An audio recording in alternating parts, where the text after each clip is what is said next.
13th of March 25, and I'm just looking at the Rupert Lowe versus Nigel Farage ding dong battle. Rupert Lowe versus Reform. He's taking on all Reform, all comers. I just looked at Grok, the XAI, to see what's happening today, and I'm going to try out this talkback thing with that. As of today, March 13, 2025, here's the latest news regarding Rupert Lowe based on available information. Rupert Lowe, the MP for Great Yarmouth and a former member of Reform UK, remains at the centre of a deepening conflict with the party's leadership, particularly Nigel Farage. The situation escalated after Lowe was suspended from Reform UK on March 7, 2025, following allegations of bullying and threats of physical violence, which he has denied. The Metropolitan Police have launched an investigation into these claims, focusing on alleged verbal threats made between December 2024 and February 2025. Reform UK reported Lowe to Scotland Yard on March 6, and the party has tasked an independent King's Counsel lawyer to investigate the accusations. Investigate Reform UK leadership. Yeah, I knew that, really.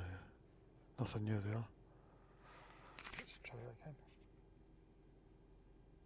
The fallout has turned into a public feud, with Farage stating there is no way back for Lowe into Reform UK. This statement came after Lowe accused the party of silencing him on issues like the grooming gang scandal, claiming he was instructed by Farage's team to tone down rhetoric around deportations. Farage has countered these claims, accusing Lowe of seeking to cause maximum destruction and damage to the party. The two have engaged in a heated war of words on social media, with Farage dismissing Lowe's allegations as monstrous, and Lowe hinting at potential legal action over what he calls false and untrue claims. Next. Elsewhere, speculation about Lowe's next move is growing. He has not ruled out defecting to the Conservative Party or joining another political group, keeping his options open. This has fueled discussions about the broader implications for Reform UK, with some suggesting the internal strife could hurt the party's polling numbers, though recent surveys show little immediate shift. A Telegraph article today argued that Farage should step aside for Lowe to lead Reform UK, citing Lowe's potential to restructure the party for government, while The Spectator noted that 70% of Reform voters don't even recognize Lowe, highlighting his limited public profile despite the controversy. Next. Lowe's supporters remain vocal, with some calling him a victim of a witch hunt, while his critics within Reform UK, including Farage, insist his actions justify his ousting. The situation continues to unfold, with Lowe consulting lawyers over possible libel action against the party, as reported by Sky News. This summary reflects the most current developments as of 9:14 p.m. Central Europe Time on March 13, 2025, drawing from recent reports and ongoing discourse. The situation remains fluid, with potential for further updates as investigations and legal considerations progress. Yeah, another thing Nigel said, I think he said in a tweet today, was that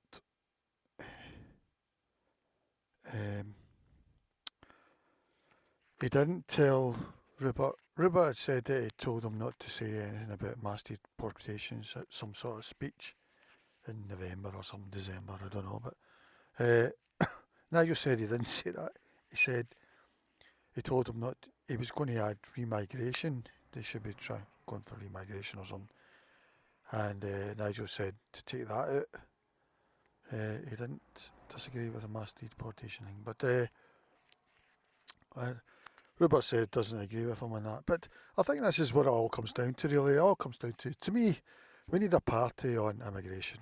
And now they're starting to talk about remigration. Ben Habib said it yesterday in a thing to an interview to GB News. That wasn't on their TV shows, I think. It was on their YouTube website. And it was really good. I mean, it's better than the TV show because they've got to do Ofcom rules on the TV show, which means they have to daft left people on, basically, to give quote balance, you know. So, yeah, Nigel was saying, so Nigel's having a bit of a problem there. Is it today the 12th? I thought it was the 13th. Pretty sure it's the 13th. I'll just let you hear this bit. 1 in 4 sexual offenses are committed by immigrants. Reform will arrest and deport those who commit offenses. Unlike everyone else, I have been saying this since 2013. Let's hear the man himself. What do these shocking stats mean? It doesn't mean that all people that come into Britain are bad. No. What it does mean is we're letting in far too many of the wrong people who, frankly, are making the lives of so many British-born people miserable. This is what Labour and Conservative governments have done. And frankly, even when they do commit crimes, virtually no one gets deported. Enough is enough. Reform say anyone that comes illegal cannot stay. Anyone that commits a crime that is foreign-born cannot stay. Simple as that. Report out shows that 1 in 4 sexual crimes and offences are committed by foreign-born nationals. Yet, when we try to find out how many of those have come into this country illegally across the channel or in the back of lorries, nobody in officialdom is prepared to tell us. What do these shocking stats mean? It doesn't mean that all people that come into Britain are bad. No, what it does mean is we're letting in. Let's see what else. So this was all yesterday, really. He's maybe said something in the replies. I need to start looking at. Oh, yeah, that's where the polls are at the moment. Really, is neck and neck with Labour, and then Tories.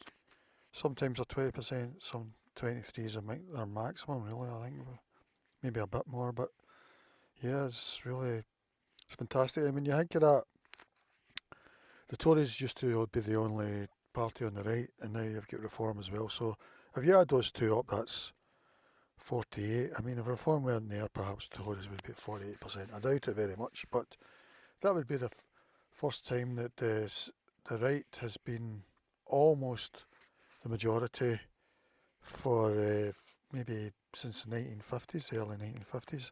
All the other governments since then have always been a minority. All the Tory governments and Labour as well. Because on the left you've got the Lib Dems and all the other ones.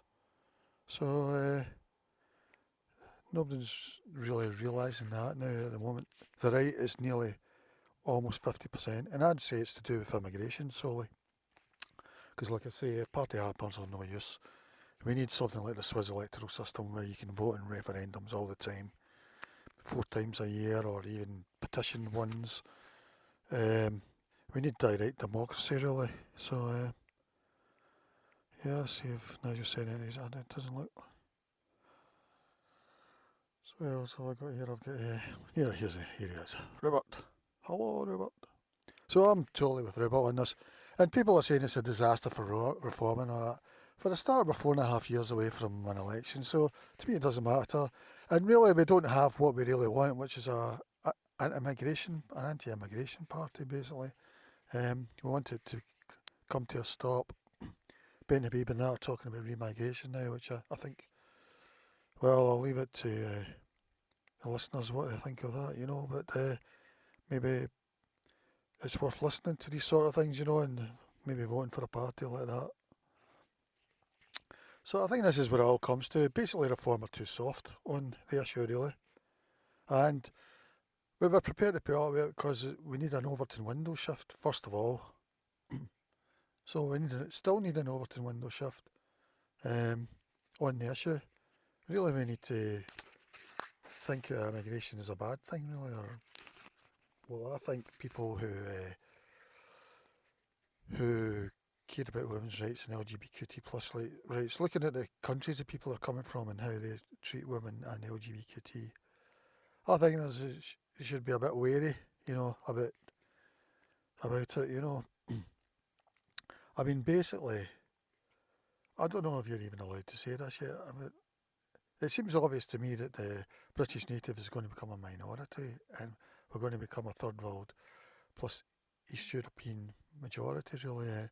I think nowadays in the census they call them, since about 2001 they've made it, you can be white British or white Scottish, white English, I think. White British, white, so that's probably mostly East Europeans, it could be some Australians, maybe.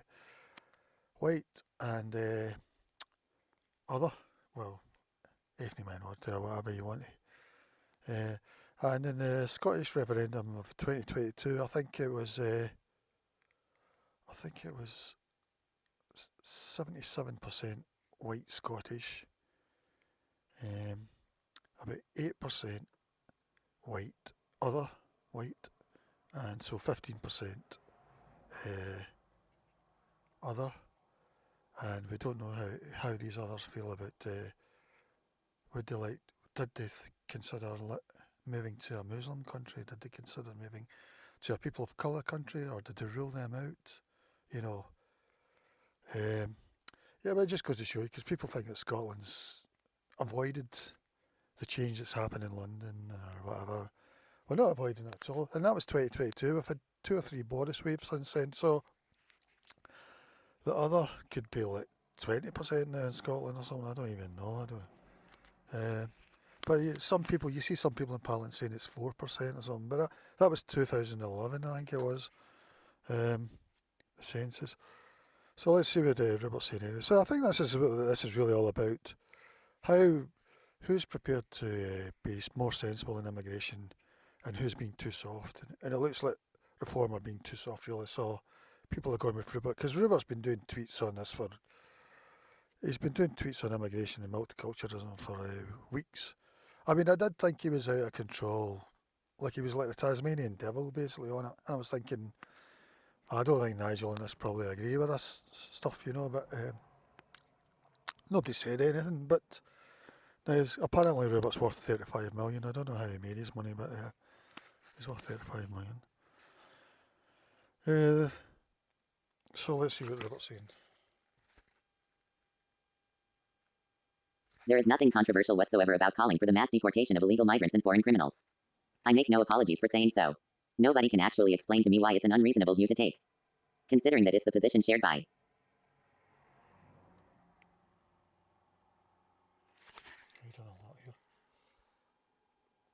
Compose a post. There is nothing controversial whatsoever about calling for the mass deportation of illegal migrants and foreign criminals. I make no apologies for saying so. Nobody can actually explain to me why it's an unreasonable view to take, considering that it's the position shared by a big majority of the British people. It is remarkably underrepresented in Parliament. I certainly support it. How many other MPs do? Tell me, what's the alternative? Because so many illegal migrants have been accommodated, we're not allowed to call for their removal. They just stay, forever, hanging around. No. Defeatist nonsense. It doesn't matter if it's 1 million or 2 million or 3 million, the objective has to be deportation. If you're here illegally, you go. If you're a foreign national and you commit crime, you go. If you break your visa conditions, you go. Any self-respecting country would apply these rules. Why is Britain any different? Why do we tolerate it? We're told it's not possible. Why? Logistics. Total and utter dribble. More than 357.6 million seats were available on flights departing and arriving in the UK in 2024. It can be done. The cost? Well, we managed to find billions to host these young men in hotels and pay for their upkeep. I'm sure a plane ticket home would be seen as a worthy investment. If countries won't accept their deported citizens, suspend foreign aid, restrict visas, apply pressure. Do it alongside allies. I can think of a man who would help. It can be done. It just requires the will to do it. Can't deport them because of the law. Change the sodding law. The Great Repeal Act is required. I find this depressing acceptance that these illegal migrants are here forever so dispiriting. And if you say otherwise, you're some cruel monster. Who cares what these people think? We will never win them over. It does not matter. Call it what you want, but I support mass deportations. And you should too. Verified account. At Rupert Low 10. I want to thank my constituents for their support. It is sincerely appreciated. Image. Yeah. So that's what I call up an X post or a Twitter post. Yeah, I do support them. Yeah, I've supported them for years. I don't know why. It doesn't make sense to me really the way we've got it set up at the moment. I mean, you can see how the people coming. See, I mean, that young Palestinian man for some reason who came over in a dinghy the other day. For some reason, he didn't want to. He didn't choose a Muslim country, a neighbouring country. For some reason, he didn't choose a people of colour, a current people of colour country, or a natural people of colour country. He chose Britain. He didn't even choose France. So it just doesn't make sense at all. So his constituents wrote to him. Yeah, this is Isabel Oakshott. This is Richard Tice's wife. She's saying that he's been terrible, but I'm not bothered really. We can just end this stupid row. Then get the Reform leadership to stop trying to ruin my life based on lies, says Rupert Lowe.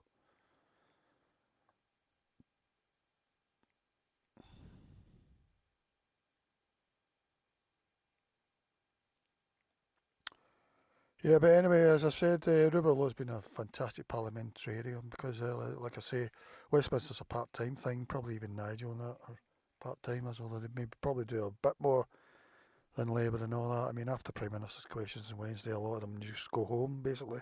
I mean, they're full-time constituent MPs and that, they're doing stuff full-time, really, but when it comes to Parliament and making laws, the Parliament itself is only really there half-time. I mean, they've got university holidays, really. And in Scotland and Holyrood, they've got They've got the Scottish school holidays plus the English school holidays as well, you know. It is silly, and they're only there 2.5 weeks, 2.5 days, I think, in Scotland. I think it used to be 1.5 days at first. But, um, let's see what it said here. The Department of Health has confirmed to me that in 23/24, chargeable overseas visitors should have paid £123 million for NHS access. How much was received? Just £42 million, with £44 million written off. It's a total scam, and the British taxpayer is footing the bill. Let's see.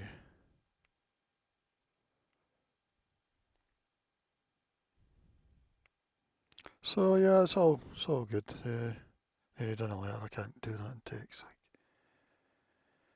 Um,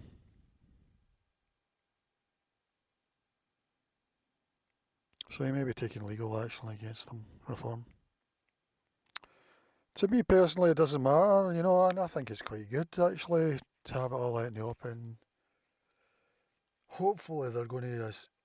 He might even start a new party. Some say he might go to the Tories. I think that would be a mistake, probably. I don't know, but because it would be him probably wagging, wagging them rather than him being a Tory MP. The way things are going, because like Kenny Badenoch said the other week, some cultures are better than others. I never thought I would hear a leader of one of the Tories or Labour Party say something like that. And Keir Starmer said last November, Boris's waves were experiments, you know.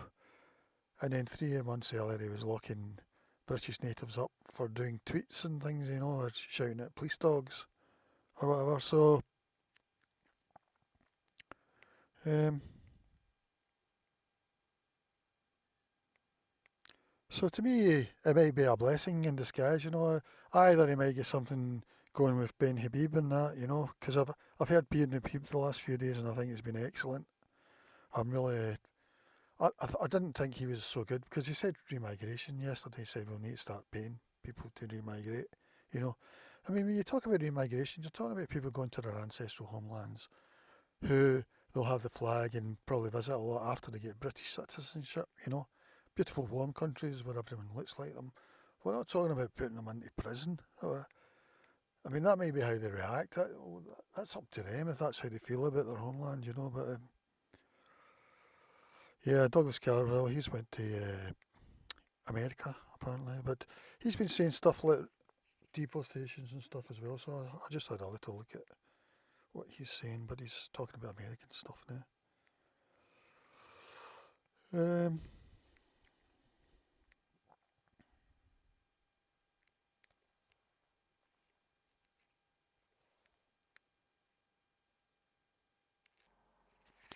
I think he was MP for Nigel's place or round about there. I mean, my understanding is somewhere like Clacton with Nigel Farage's constituency. It's where all the Cockneys left the East End of London, moved to Clacton and stuff. And now the East End of London is the Aspire Party, which happened to all the councillors seem to be of Bangladeshi origin. Um, so the BBC's EastEnders, in my opinion, there's too many white people in it, and they're being biased. So someone should take them to court for that. I think it's not a true reflection of the East End of London. I don't think it was when it started, but yeah. So I can't really say he's doing too much stuff there. Who else have we got? It's always interesting to see Rafe Heidelman Q. He would be in my cabinet. Maybe to do with cultural and migration. Um, let's see what he said. England made the modern world. No country has had a greater and more positive impact on the globe. We should unapologetically celebrate the achievements and genius of the English. A pleasure to be interviewed by @Nick Buckaleme for his podcast. Watch. Let's see. Yeah, it's always. And the New Culture Forum, it's always worth watching them.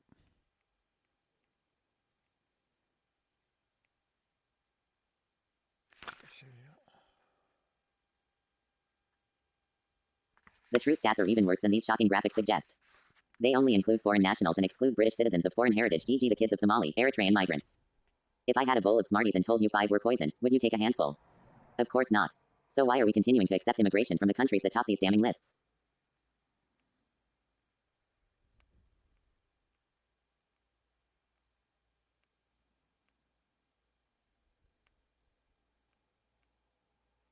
Oh.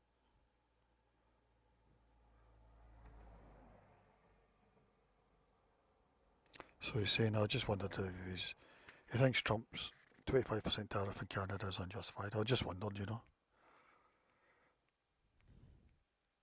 So that looks like it from Rafe. It's always worth. No, I don't think I'll bother. I don't know. Not today, anyway. And Robert Jennings, always worth listening on this.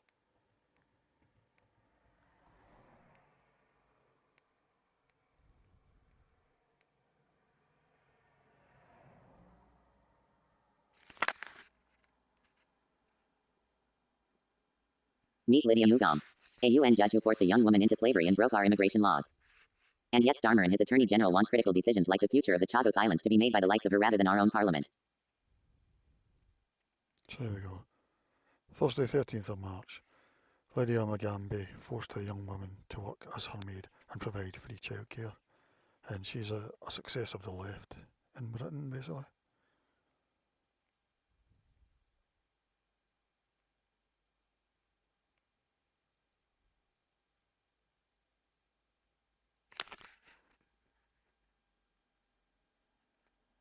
Lydia Mugam, a UN and Ugandan judge, has today been convicted of bringing a woman into the country illegally and then forcing her to work as a slave. Mugam tried to evade justice by claiming she had diplomatic immunity, which has now been removed.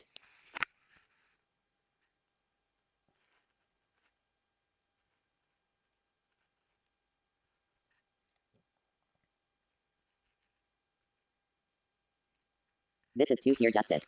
If your cause is fashionable, it appears the law doesn't apply. The vandal was filmed in the act and the group behind it claimed responsibility. It destroys confidence in our justice system that these people weren't prosecuted. So that was the battle for portrait. And there's a guy actually doing it, like he's slitting it with a knife.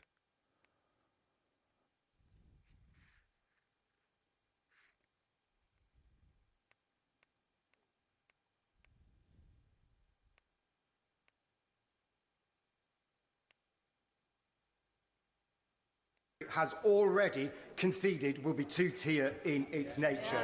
It will mean that the colour of your skin or the religion you have can give you leniency in the eyes of the law and will plunge public confidence in the judiciary into crisis. But it is avoidable. We Conservatives have tabled a bill that, if backed on Friday, can stop this guidance in its tracks. So will the Prime Minister, will he now overrule his Justice Secretary and confirm here and now that he will back this bill, or will he simply step aside and prove he has in fact been two-tier Kia all along? In just 20 days' time. Two-tier Kia thing, because and the first time it happened was his Stasi laws back in August last year, which basically affected people that were angry about the Southport murders. And yeah, so then it was basically traditional Labour voter families, really, basically. Most of them, I think, most of the ones, like, there was a Tory councillor's wife. Yeah, and at that time it was called two-tier care. He was being two-tier against British natives, basically. And now this Quangor group have come up with a thing to let the non-British natives almost certainly get preferential lesser sentences or judged more softly, more than British natives, you know. So it's the other way around. So it's just like a double two-tier now. It's like 4-tier, really. 2 tiers squared, basically. So yeah, I just had a look at that. Yeah, well, that'll maybe do for today. There's no big news that I've heard so far. I think this might be the reform now. Yeah, that's it then, guys. Okay, you get the idea. Oh no, Ben Habib, look at him. Like I say, he's been saying great stuff over the last day or two. I've been really impressed with what I've heard from him.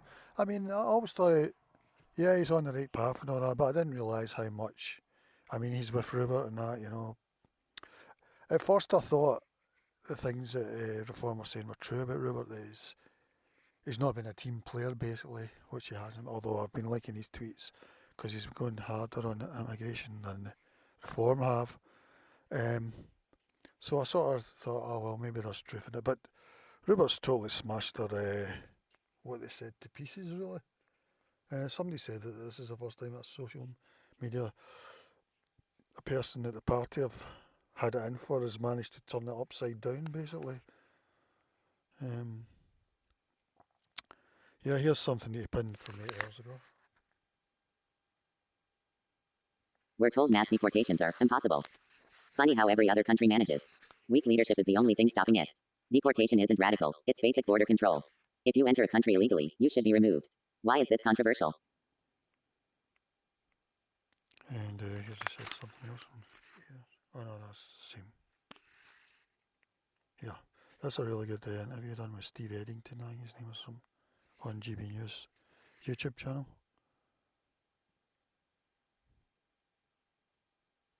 See this?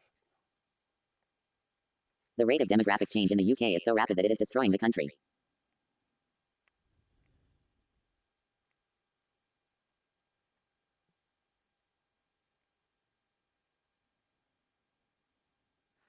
I don't know if that's true with Nigel Farage, so I hear that. At Stephen Edginton. At Nigel_Farage. And at Ben Habib 6. Are you concerned about the demographic change facing Britain? Habib, it's a massive concern to me. Farage, no. Right-wing X is way ahead of curve as usual, and it's clear that Farage's career is in freefall. I mean, people like Nigel and all that, I mean, I'm voting for them. I don't identify with the party at all, Reform and that. I'm just voting them on one issue, immigration. And it's an Overton window shift. And they're the nearest. They're not even that near, but I mean, they have a net zero immigration policy, which would have meant last year under Boris's wave, it would have been like 400, 500k new people coming in from the third world to be British. So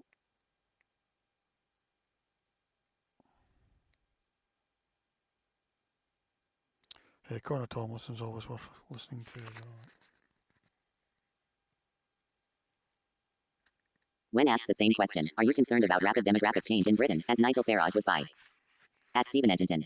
Ben Habib has a coherent, courageous answer ready. Yes, of course. Demographic change is a proxy for cultural change. When Mohammed is the most popular baby name in the UK, as of last year, we can expect to see unprecedented cultural changes take place over generations if the situation is not addressed. At Back Brexit Ben. Provides an eloquent explanation as to why assimilation is challenging enough already with Christian Europeans, and why Islam presents an indigestible political threat to the United Kingdom. Ben Habib reposted Carl Benjamin verified account at Sargon_of_Cod 9 hours ago. Ben Habib in the Telegraph. Ben is obviously correct about all of this, so why does it fall on deaf ears? Why can't Farage enjoy the retirement he claims to have reluctantly come out of in order to clear the way for people who can build a coalition of hardworking patriots? Image 71 replies, 181 reposts, 975 likes, 34. Yeah, so that's interesting. It's good to see that Twitter, or well, X, okay then, X, now does a show more pull down the menu rather than going to a different page. You know, that really always annoyed me. Although it doesn't seem to be doing it all the time here, I noticed.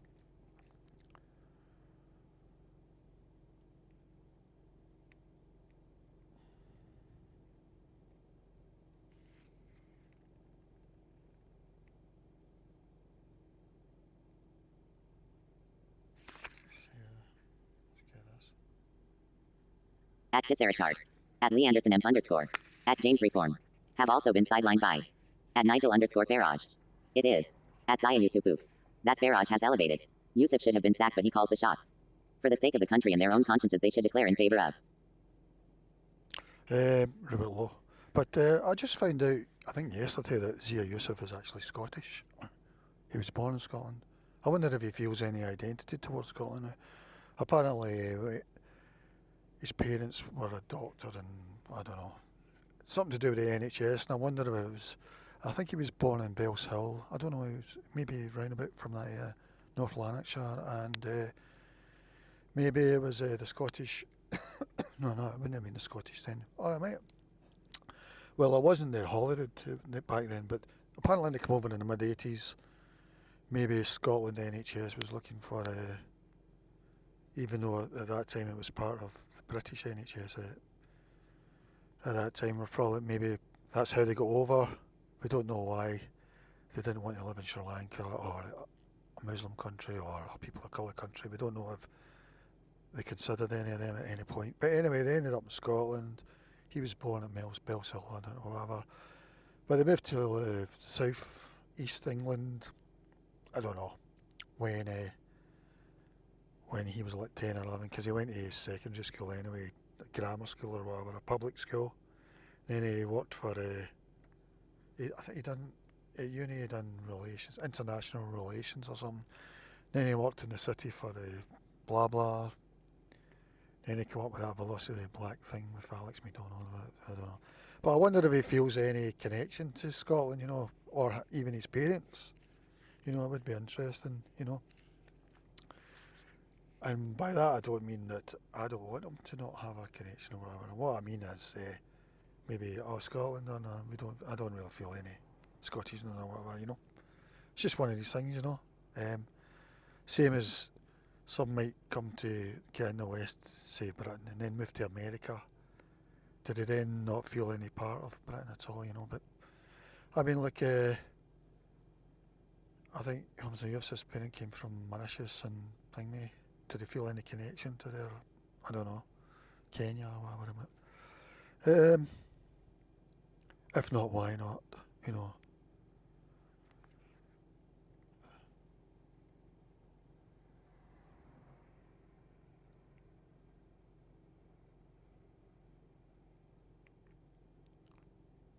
So, I don't know, he's quoting someone here.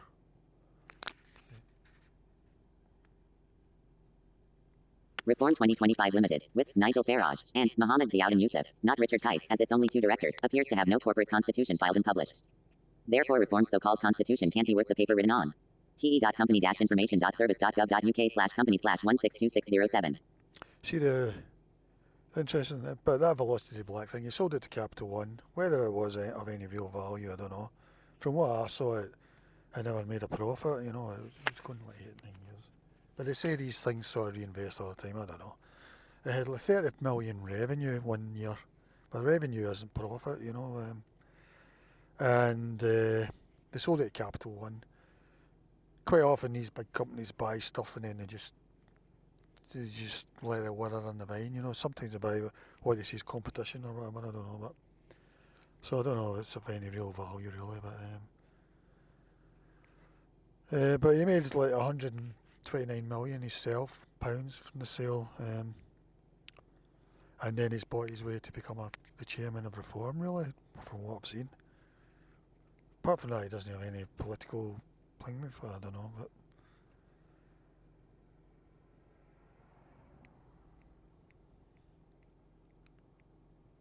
yeah, so Ben's really been doing a lot. I think he's on holiday just now as well.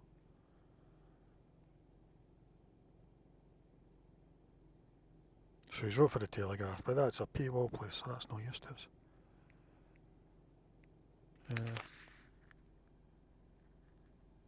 Here's Rupert Law. I will make a promise to you all today.